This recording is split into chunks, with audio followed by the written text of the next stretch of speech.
अरहंत सिद्ध सुर उपाध्याय साधु सर्व अर्थ के प्रकाशी मांगलिक उपकारी है। तीन को स्वरूप जानी रागते भई जो भक्ति काय को नमाए स्तुति को उच्चारी है। धन्य धन्य तुम्ही से काज सब आज भयो कर चोरी बारंबार वंदना हमारी है।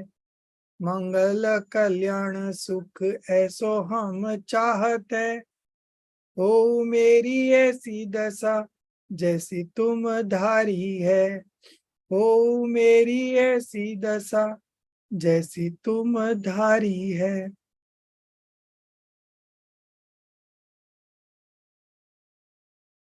So I'll make you a co-host, Aditi ji. I'll share the book. Yeah. Okay, sir.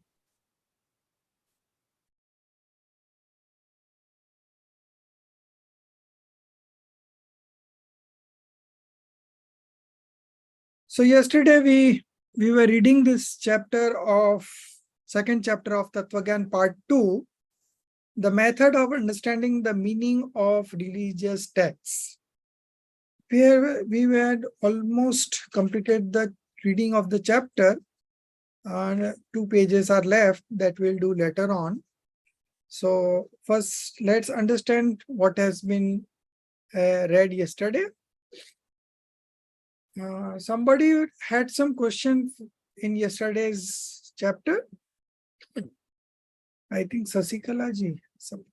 Sasikala ji had it, but I think she will join in a minute or so, I think. Okay, fine. It's just 9 o'clock, huh? So yeah.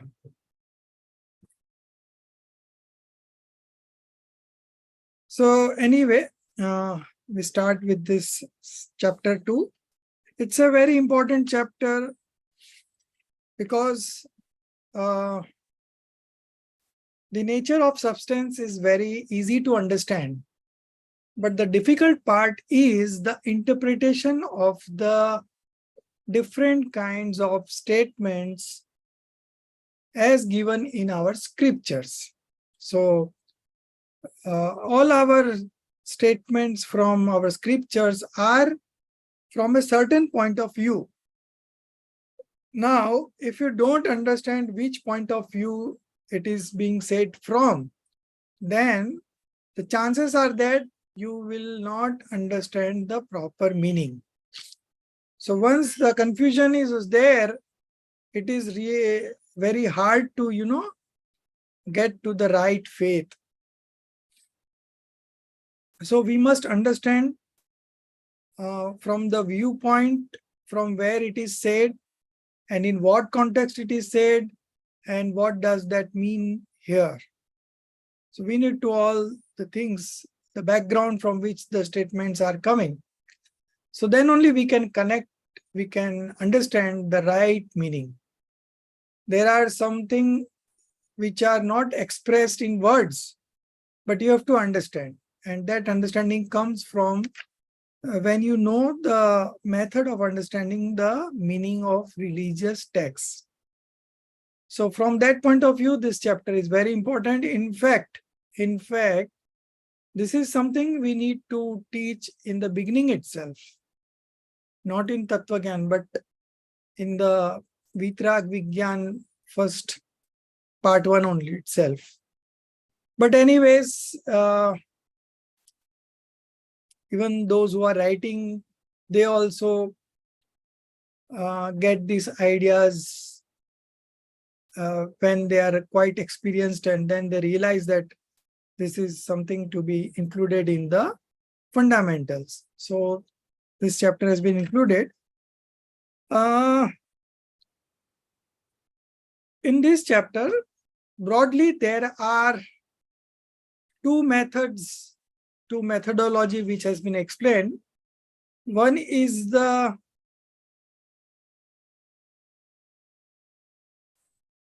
real point of view and conventional point of view, means viewpoints, and the other is exposition. Okay. So we have 4 types of exposition: Pratman Yog, Charnan Yog, Karnan Yog, and Dravyan Yog. We have English names for each of these. So Pratman Yog is exposition on stories and biographies.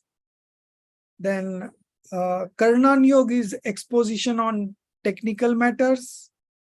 Then Charnan Yoga is exposition on conduct and ethics.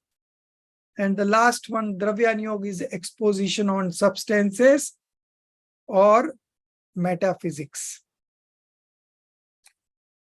So these are the broad 2 categories where the whole of our scriptures are referred to, or you can understand through these 2 methods only.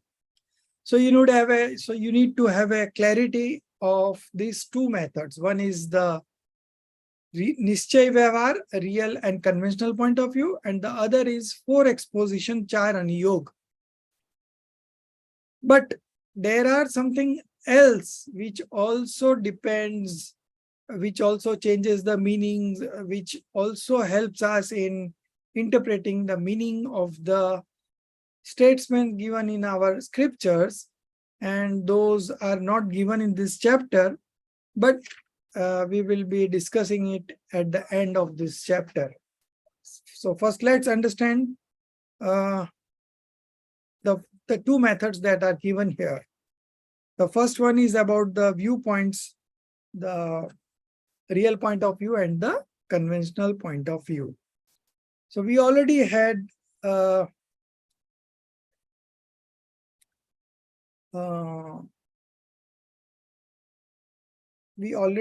one chapter in Vitrag Vigyan 2, chapter 4. Okay. In that chapter, we had basic understanding of real point of view and conventional point of view. And then there is one more chapter, that is Vitrag Vigyan. 1 minute.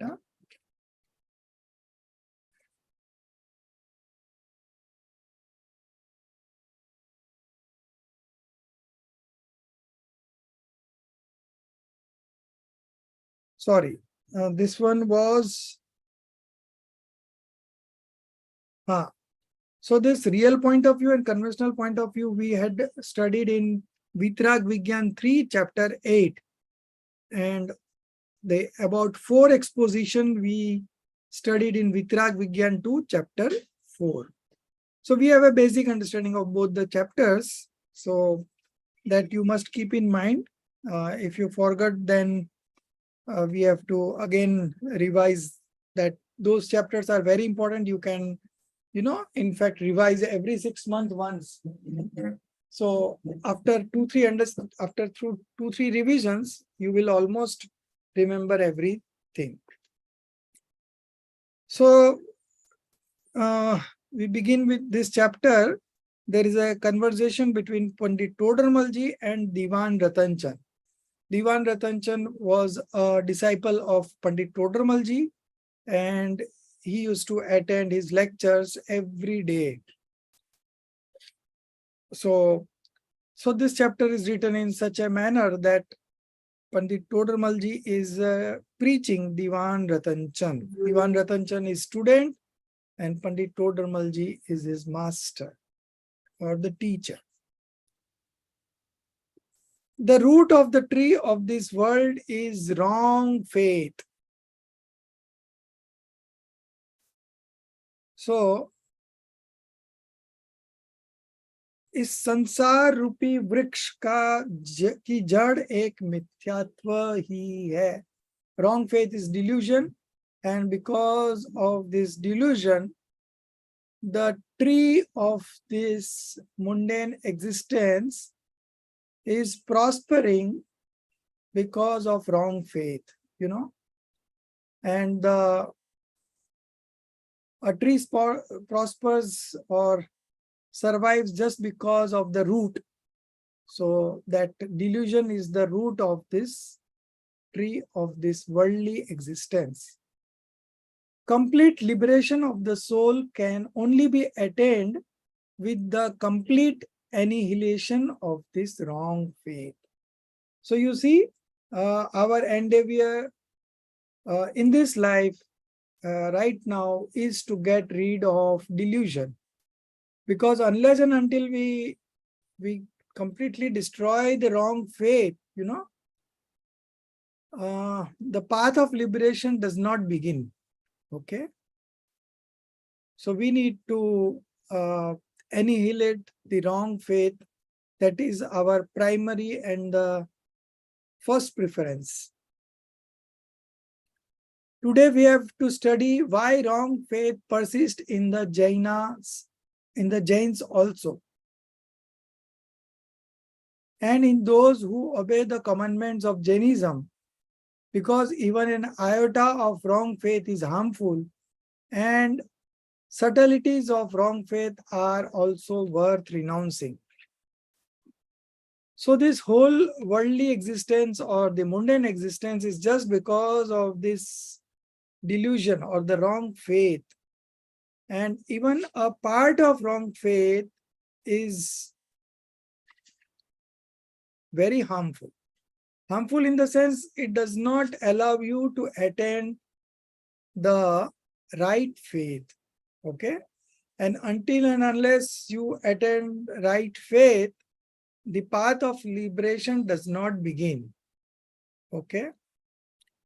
So we should study this particular chapter is the 7th. It is from the 7th chapter of Moksha Marg Prakashak, written by Pandit Todarmalji, and we are going to study this 7th chapter in the 9th sem.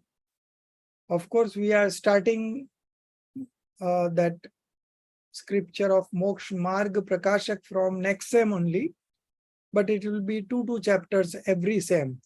So by the time you come to the 7th chapter, it will be 8th or 9th sem. Okay. And there are in total 9 chapters. So I think 2 each in 4 semesters. In between, there is a drop also for 2 semesters. So more or less we'll be doing it. We'll be in touch with Todarmalji right throughout. Because in Purusharth Siddhi Upay also, we will be reading the commentaries by Pandit Todarmalji. Then when we will read Gunasthan, okay? In Gunasthan also there is a chapter written by Pandit Todarmalji in the beginning itself. So we will be in touch with Todarmalji throughout 5 years. And in this first semester also, you studied this 4 expositions. That was also from Todarmalji, and you read about one more chapter was from Moksha Marg Prakashak. So we are quite familiar with Pandit Todarmalji, and we need no introduction of his. So Pandit Todarmalji says, then Diwan Ratanchandji says, how does wrong faith persist in those who are Jains and obey the commandments of Jainism? There is nothing in support of wrong faith in the Jain scriptures. So when you are already reading Jain scriptures, then how can this wrong faith persist? Okay? Why you cannot eradicate the wrong belief or the wrong faith? Pandit Todarmalji, whatever you say is correct. There is nothing in the Jain scriptures which supports wrong faith. But those who do not know the method of understanding the meaning of religious texts, that is a very important line, you can mark it out. Those who do not know the method of understanding the meaning of religious texts, that means those who cannot interpret the right meaning of the statements given in our religion text cannot go to the heart of the scriptures. So they cannot understand the scriptures in the true sense. They understand something otherwise from their imagination. Okay. So this fellow, he doesn't understand the viewpoints correctly, and then he imagines it to be something else, which is not correct. And because of that, wrong faith persists. It does not leave them. Then Diwan Ratanchand asked, is there some method of understanding the meaning of religious texts? Pandit told Ramaji, yes, there is a method of doing and understanding everything. Till we understand that method, we cannot do anything in the proper way, and can also not understand things in their right perspective.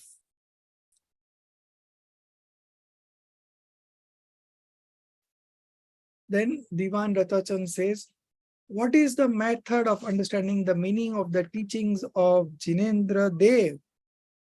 Pandit told Ramalji, principles of religion have been explained in the religious texts from real and conventional aspects. So this is the first major topic that Pandit Todamalji wants to explain us, that the principles of religion, okay, the Siddhant, have been explained in the religious texts from real and conventional aspects. So you need to know real and conventional aspects deeply, okay? And that's why we had this chapter in Vitrag Vigyan 3. And that was also adapted from Moksha Marg Prakasak. Yeah, that was also accepted from the Moksha Marg Prakasak. So we have been in touch with Pandit Todamalji in every SEM almost. And I can say that Moksha Marg Prakasak Ji is the heart of Parmagam Honors course. It not only makes your brain sharp, but it also enables you to understand the meaning of the text given in our scriptures in the right manner. Although that scripture of Moksha Marg Prakashak is incomplete, okay, still Pandit Todamalji has taught us in such a nice way how to interpret meanings, how to think logical, how to come at a conclusion, how to give examples, how to, get to the intrinsic meaning in any of the statements given in our scriptures. So all this has made our learning very smart and sharp. Now we are able to grasp the inner meanings very easily. So Pandit, it's all about because of Pandit Todamalji. In Jaipur also, when they study Shastri course, the students, there also this Moksha Marg Prakasak is taught in a very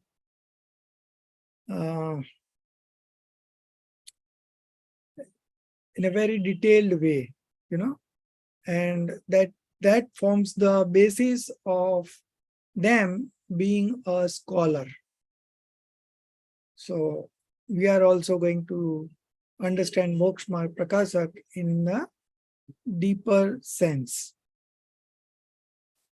So principles of religion have been explained in the religious texts from real and conventional aspects. So this is the one, and the other is a 4 exposition. These both are given in this chapter. Okay, only 2 reasons, but I'll be adding another 10 points to these 2 points at the end of this chapter. You need to write it down because this is not given in our textbook. Ordinary humans do not understand the real meaning of the text, for they do not understand the nature of real and conventional aspects. The scriptures have been divided in 4 broad heads.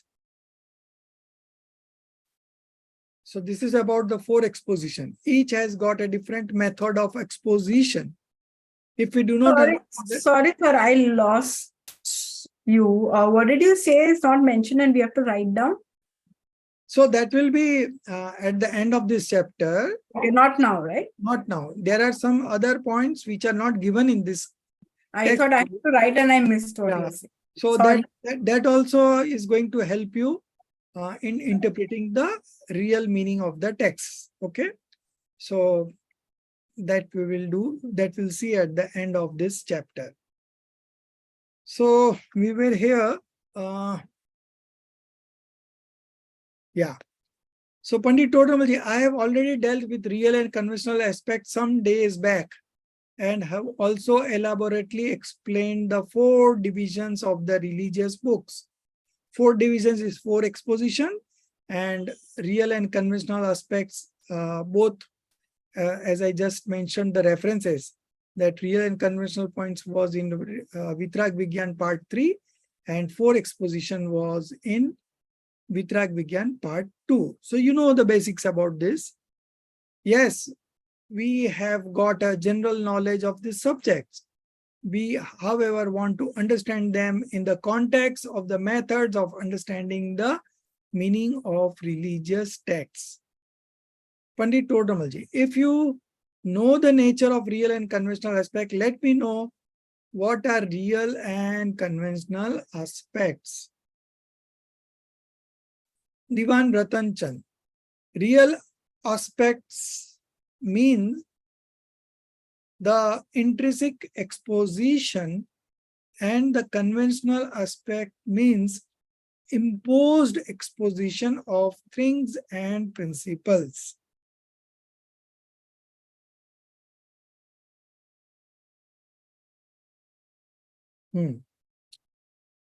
So what does this mean? That intrinsic exposition, that is yatharth. Yatharth ka naam nischay. Okay. And imposed exposition is upchar. Okay. So upchar means which is not in reality, but it is being said from a certain viewpoint. So real aspect means the intrinsic exposition, the correct and the absolute truth, and the conventional aspect means imposed exposition of things and principles. So this was the first definition. There were 4 definitions we understood in that chapter of Vitrag Vigyan 3, real and conventional point of view. And this was the first definition. Then the second definition is also coming up. We can also say that exposition of the nature of one substance as that only is the real aspect. Okay. So real point of view states the nature of substance as it is. But from the conventional point of view, they described it in the nature of some other substance. Okay. So that is the second definition. So if I need to say in Hindi, I will also simultaneously tell you the Hindi words, so you will you can really connect it to it also. The first one was yatharth ka naam nischay hai और उपचार का नाम व्यवहार. The second was एक ही द्रव्य के भाव को उस स्वरूप ही निरूपण करना निश्चय नहीं है और उस द्रव्य के भाव को अन्य द्रव्य के भाव के स्वरूप वर्णन करना सो व्यवहार है. Now, in the next paragraph, Pandit Todarmalji also says another two definitions. Then you must be knowing that the conventional aspect mixes self and non-self. This is the third definition. Their modification and activities and then exposes them, while real aspect places them as they are without mixing one with the other. So basically, this is the third definition. Okay. So one is missing here. तब तो आपको यह भी मालूम होगा कि व्यवहार नहीं स्वद्रव्य को परद्रव्य को, okay, mixes self and the non self, उनके भावों को means their modification and activities means कारण कार्य आदि को, ठीक है, कारण इज कॉज एंड कार्य is effect or the action or the activities, and then exposes them. Okay, किसी को किसी में मिलाकर निरूपण करता है. So it is a mixture. Which one? The conventional point of view. While the real aspect places them as they are without mixing one with the other. निश्चय नहीं उन्हीं को यथावत निरूपण करता है, किसी को किसी में नहीं मिलाता है. Okay, Diwan Ratan Chand, yes we know that. Well then tell me, who are man and animals? So Diwan Ratan Chand promptly says living beings. Then Pandit Todamji asks again, living beings? So then Diwan Ratan Chand put forth his argument that it has been given in religious books. These are described in religious books. Pandit Todamalji, yes, they have been described. From which point of view? You can write down, you can put an arrow. Yes, they have been described from conventional point of view as living beings, human and hellish life being their modifications in the scriptures. Okay, so these are all the definitions from the conventional point of view. But we should not accept the modification as living beings. Okay, so the whole human is not living beings. It is a mixture of two things. One is soul and the other is body. So body is a material substance, and soul is the conscious substance. Okay, but we should not accept the modification as living beings. The modifications are a mixed state of the animate and inanimate entities. So animate is soul and inanimate is the body. But in reality, soul substance is quite different, and that should be treated as such. So in reality, these two things are different. They don't have any connection, because one is a soul substance and other is a non-soul substance. Or you can say one is a matter and other is a soul. In the context of its association with the soul, bodies are also called living entities. But that is so in words alone. From the religion's point of view or from the real point of view, bodies, etc., are never living entities. So body along with soul is called living entities from the conventional point of view. And from the real point of view, bodies are never living entities. They are different from the living entities.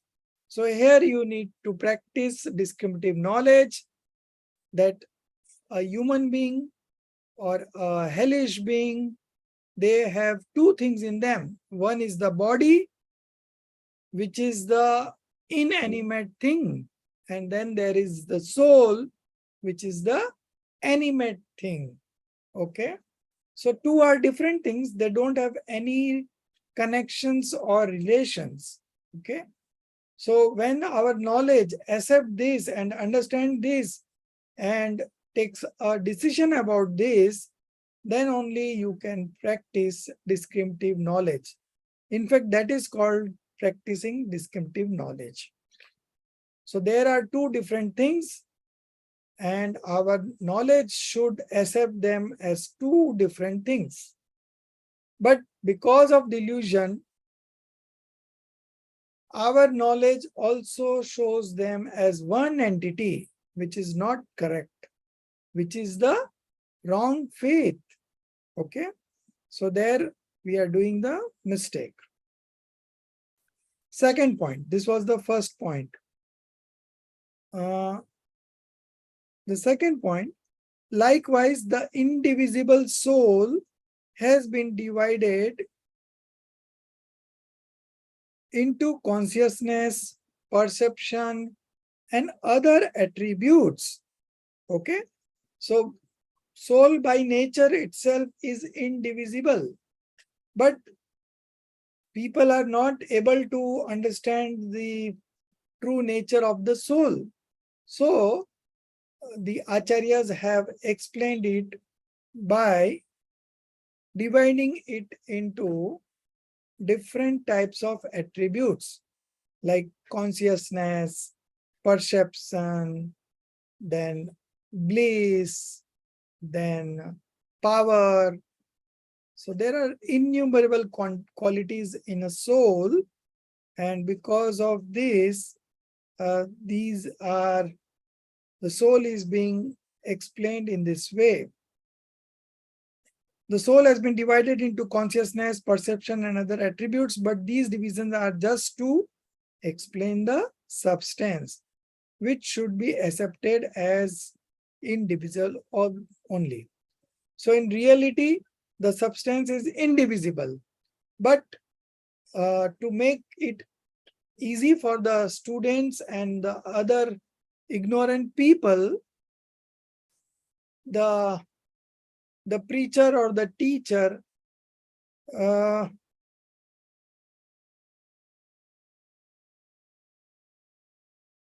divides this substance into substance, attributes, and modification, and at least try to make understand the true nature of the substance.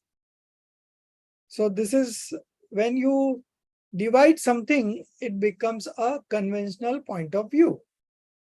And when you see it as a wholesome thing, then it is the real point of view. From the real aspect, the soul is indivisible. Okay. The moment you divide it, it becomes a conventional point of view. And from the real point of view, it is indivisible. So soul cannot be divided. That alone should be treated as a living substance. The whole of the soul should be treated as a living substance. The divisions are from the name and number points of view. So the divisions, so the whole substance has substance, attributes, and modification. Okay. So the names are different. One is substance, one is attributes, and one is modification.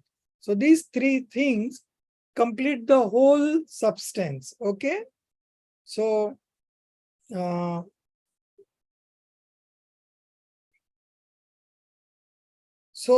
in reality, the soul is indivisible. But just to make it understand, it has been divided among substance, attributes, and modification.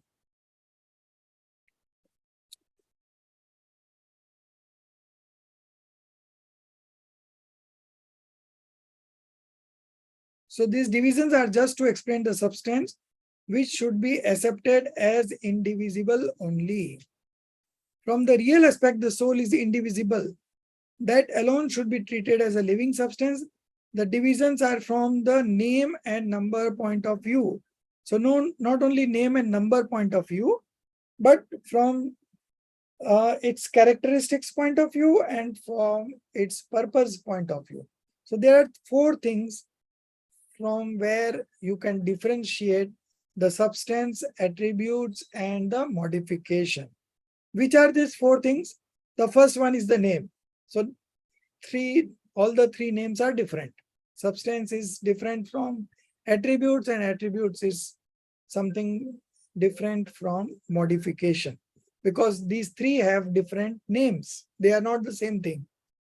Then from the numbers point of view, substance is only one, but attributes are infinite and modifications are infinite into infinite.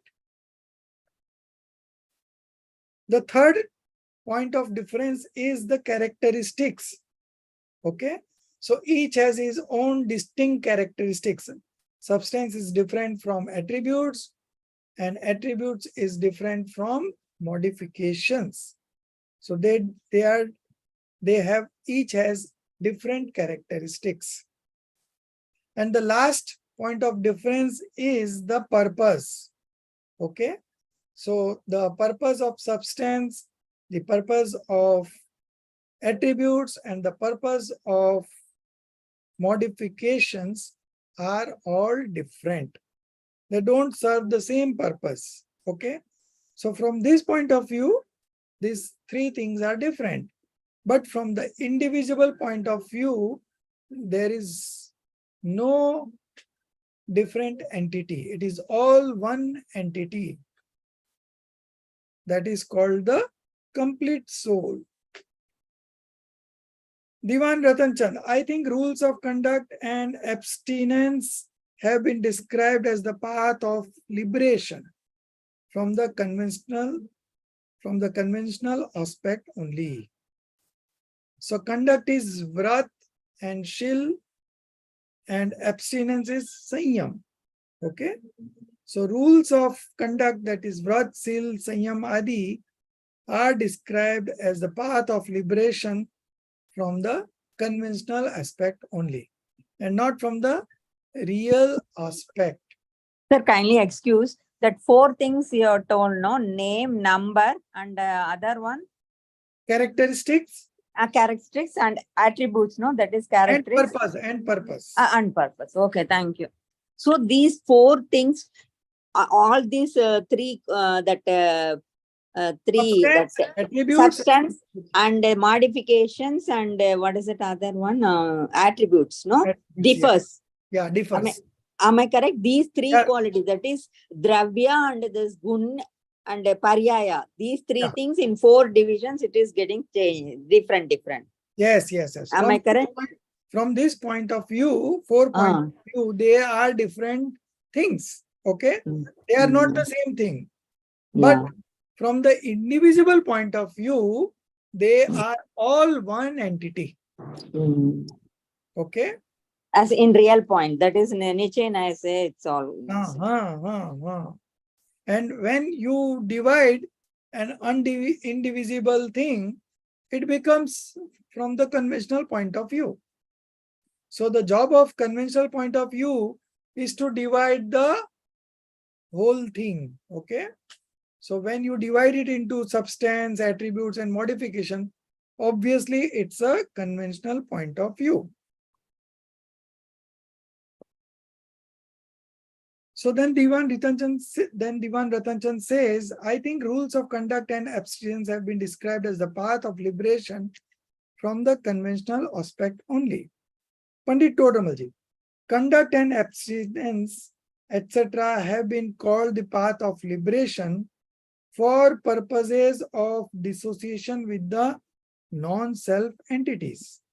Okay, to differentiate from the non-self entities, these have been said to be the path of liberation, but they should not be accepted as such. For if the soul can possess or abandon other substances, it will become the creator and destroyer of these. Okay, So in reality, the soul neither possesses nor abandons other substances. Okay. If it can do that, then it will become a creator and destroyer of these. But that does not happen.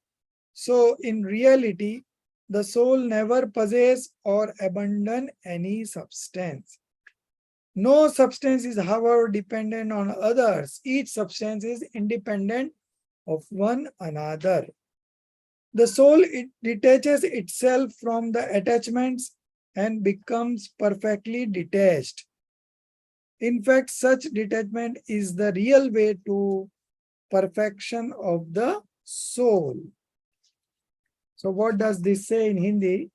The language is so poor, it's really difficult to teach from this text, But unless and until we get a good translation, we have to do with this.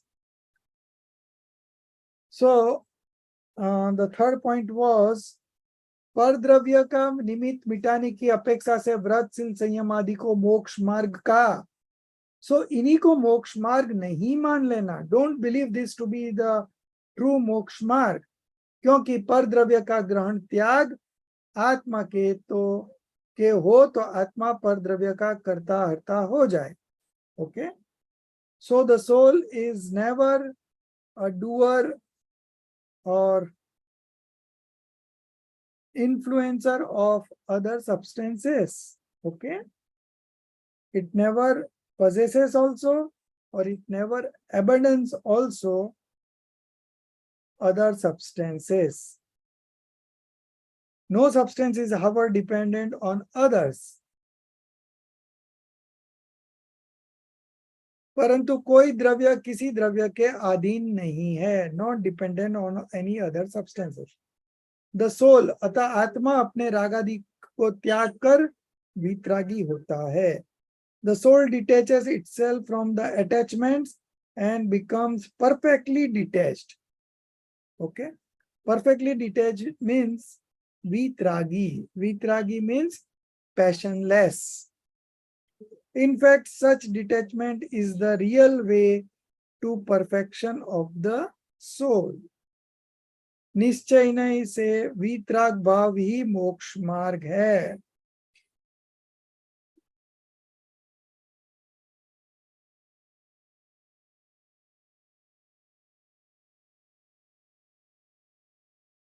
It was for this reason that it was explained that till we recognize which statement is real and which conventional in the scripture, we remain in darkness and understand both as the same. So this is showing the importance of understanding the real point of view and the conventional point of view. If we don't have a clarity on these two, then we will remain in darkness and understand both as same. Even Ratanchan, then why did the exponents of philosophy take recourse to conventional aspect also? So the question is, व्यवहार के बिना निश्चय का उपदेश कैसे नहीं हो सकता? Why you are taking conventional point of view at all? Because conventional points of view does not depict the true picture. So why you take recourse to that? Pandit Todramalji.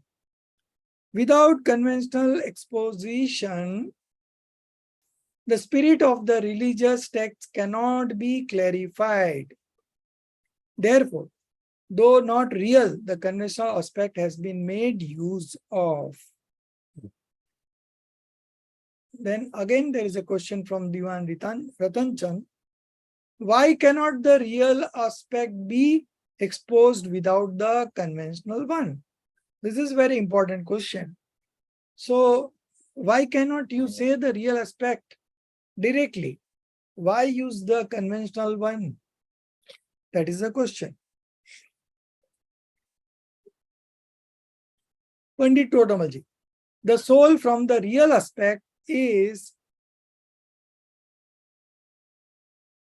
different from all non-self substances,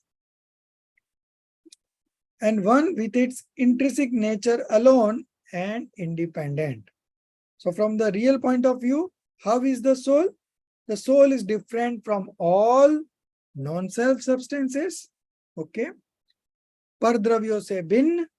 The second point is स्वभाव से अभिन्न and one with its intrinsic nature. Okay. स्वभाव से अभिन्न स्वयं सिद्ध वस्तु है. स्वयं सिद्ध वस्तु है means independent.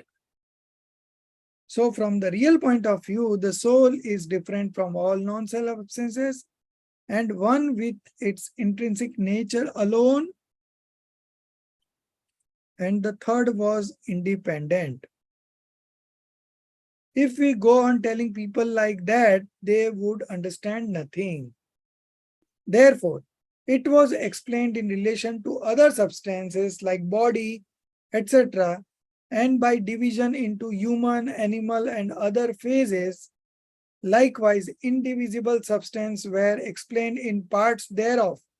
Soul was divided into attributes like sentience, perception, and thus clarified. Okay. So why conventional point of view is used? Because without conventional point of view, we cannot make you understand the true nature of the soul.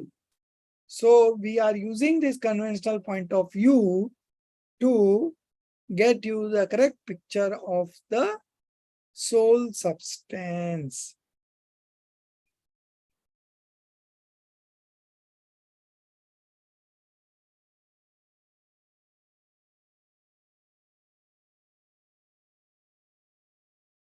So there are 2 points. First point is, this was explained in relation to other substances like body and by division into human, animal and other places. अतः उन्हें समझाने हेतु व्यवहार से शरीर आदि परद्रव्यों की सापेक्षता द्वारा नर नारकादिक रूप जीव के विशेष किए तथा मनुष्य जीव, नारकी जीव आदि रूप से जीव की पहचान कराई. इसी प्रकार लाइकवाइज अभेद वस्तु में भेद उत्पन्न करके समझाया. Likewise, indivisible substance were explained in parts thereof. That means soul was divided into attributes like sentience, perception, etc. इसी प्रकार अभेद वस्तु में भेद उत्पन्न करके समझाया. जैसे जीव के ज्ञान आदि गुण पर्याय रूप भेद करके स्पष्ट किया. जाने सो जीव, देखे सो जीव. The one who sees is soul, the one who knows is soul. So this way this was explained. Just as a barbarian cannot understand things except in his own language.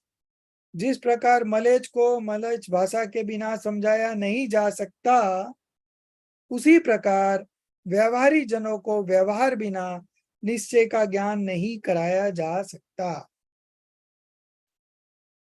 Just as barbarian cannot understand things except in his own language, in the same way, conventional man cannot understand the real intrinsic soul or other substance except with the help of conventional exposition.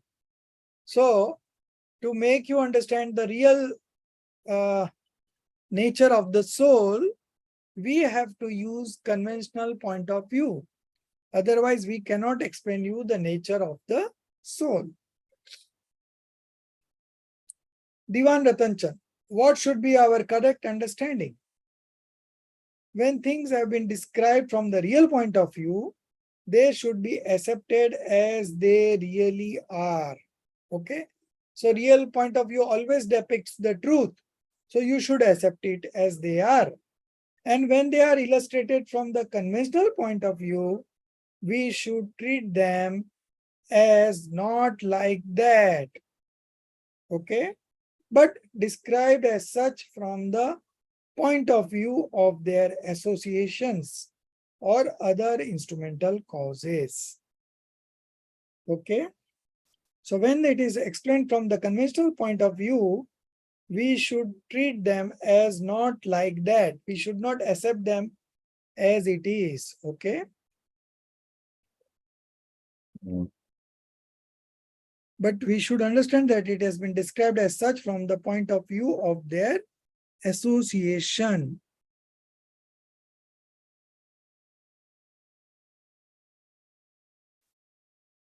ऐसा है नहीं, it is not like that.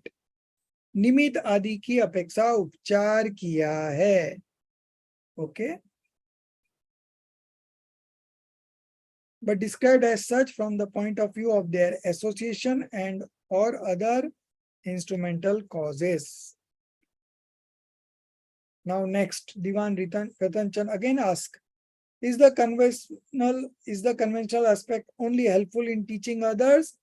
Has it its own purposefulness also? Prodromalji. Till we recognize the real intrinsic nature of substances, we should understand them from the conventional aspect. Thus, in lower stages, conventional aspect is also helpful. However, it is helpful only if we treat conventional aspect as imposition, upchar, and then we try to understand things. Okay? It is upchar or vyavhar. But if we regard conventional aspect as truthful, as the real one, and treat things as thus only, then our belief will remain perverse. It will remain wrong. It will remain incorrect. Okay? Our belief will remain perverse and we shall be treading wrong path. So we'll go into the wrong directions. So this was all about real point of view and conventional point of view. Now we are moving on to the 4 expositions, okay, which is the other method of explaining the scriptures. Likewise, we do not understand the real nature of substances having not understood the 4 broad divisions of Jain scriptures. Therefore, we should have a clear picture of these 4 divisions. What are these 4 divisions? First one is Pratman Yog or exposition on stories, biographies. The second one is Karnan Yog or exposition on technical matters. The third one is Charanan Yog or exposition on conduct and ethics. And the fourth one is Dravyan Yoga or exposition on substances. The first one, Pratman Yoga. Kindly explain the real purpose of exposition on the nature of things in Pratman Yoga. In Pratman Yoga, persons are induced to lead a religious life by describing the diversities of this world. Sansar ki vichitrata ta. The results of merits and demerits, punya pap ka phal, and the activities of the great man of history, Mahapurush. Okay? Mahapurush ka Jivan Charitra. Original stories are just as they were, but exposition in the different contexts sometimes are exactly similar, or at others they are according to the thinking of the writer. So the original story remains the same, but in between some dialogues or some examples that may differ, okay, and that is according to the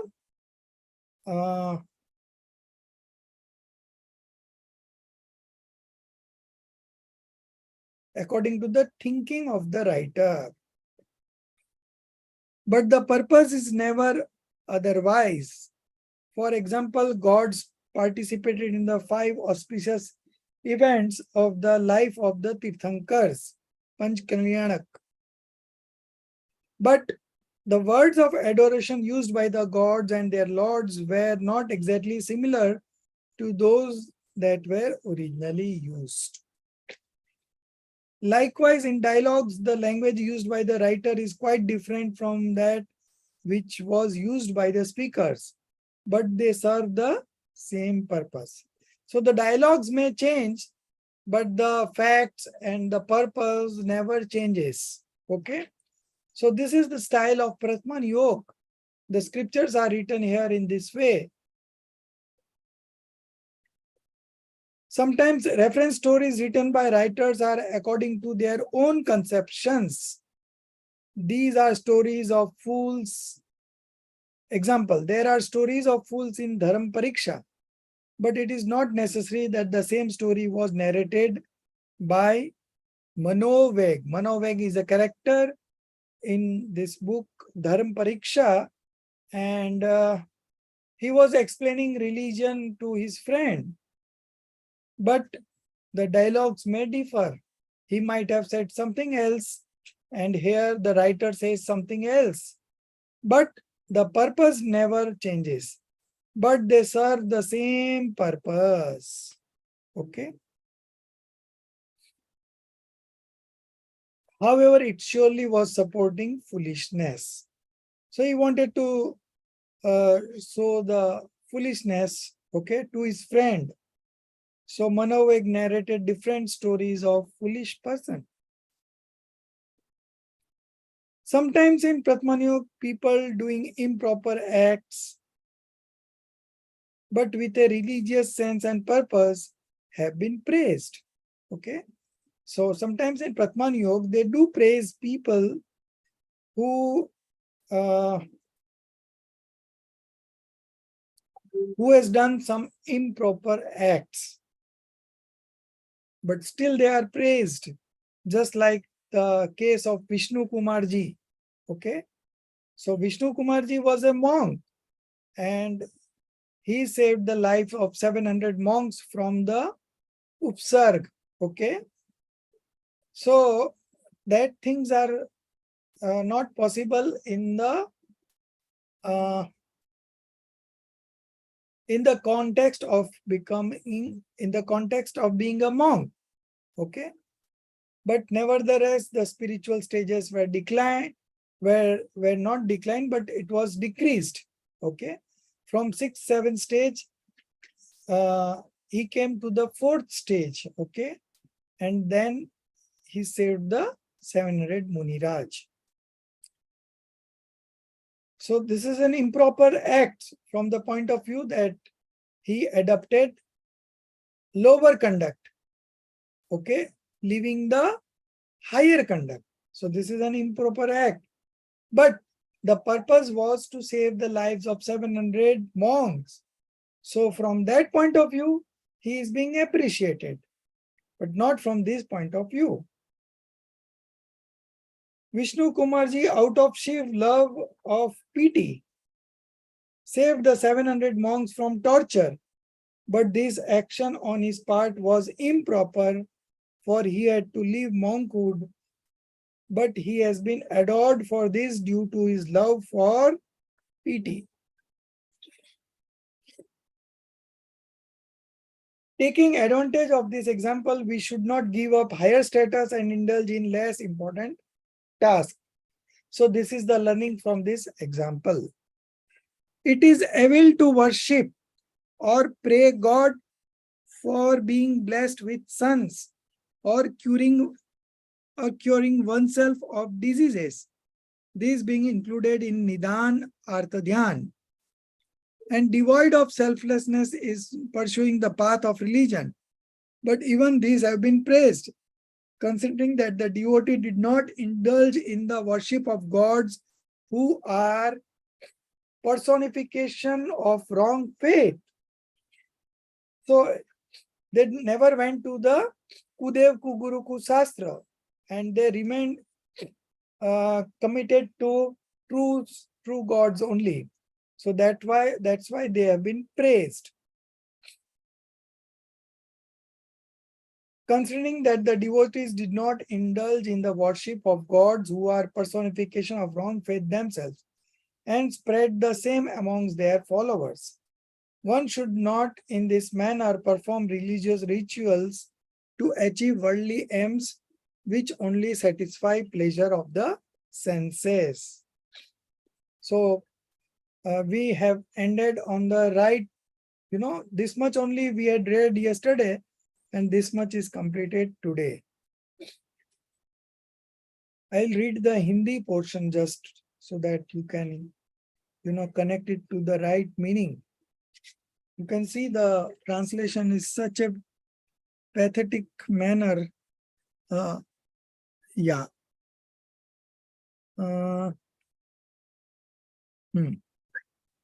this example is like this.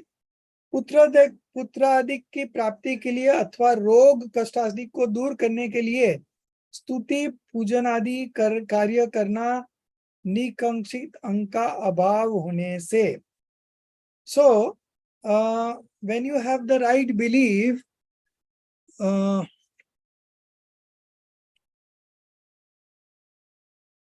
एवं निदान नामक अर्थ ध्यान होने से पाप बंध का कारण है. Okay. So to get a offspring, somebody, prays to God, कि, oh, I am not having any offsprings or any issues. So I want one issue. So please do something for me. People do go to Mahavirji solely for that purpose. Those who are not having an offspring, they go to Mahavirji. And then as a coincidence, someone also have children. Okay. So that trend become very popular, and now whoever is not having children, they go to the Mahavirji and they pray to God there. But that is not correct. But still, those are being appreciated just because they never went to the, Kudev Kuguru Kusastra. Okay. So they remain faithful to true gods. That's why they are being appreciated. किंतु मोहित होकर बहुत पाप बंध का कारण कुदेवादि का seven तो नहीं किया, अतः उसकी प्रशंसा कर दी. ऐसा छल करी औरों को लौकिक कार्यों के लिए धर्म साधन करना युक्त नहीं है. So by following this, one should not in this manner perform religious ritual to achieve worldly aims. Okay. If you are doing it to achieve worldly aims, then that religious rituals will not even fetch auspicious karma. Okay. On the contrary, it will bind inauspicious karma, which only satisfies pleasures of the senses. Okay. So we leave here on this note, and tomorrow, not tomorrow, but the next week, next Tuesday, we will take it up from here and complete this chapter. Only 2 pages are left. And from there, we will also we will cover up the other points that which are not given in this textbook. Okay. But I will request you to read those 2 chapters of Vitrag Vigyan 3 and 2 simultaneously. The chapter on 8th chapter, that is the chapter on real and conventional point of view, and the chapter on 4 exposition. Okay. You should read these 2 and what has been done up till now. Okay. This much you should read once or twice. And if you have any questions, you can ask me next week. Okay. Otherwise, this is very important chapter. If you don't understand it properly, you will make mistakes time and again. So today is what day? 18th October.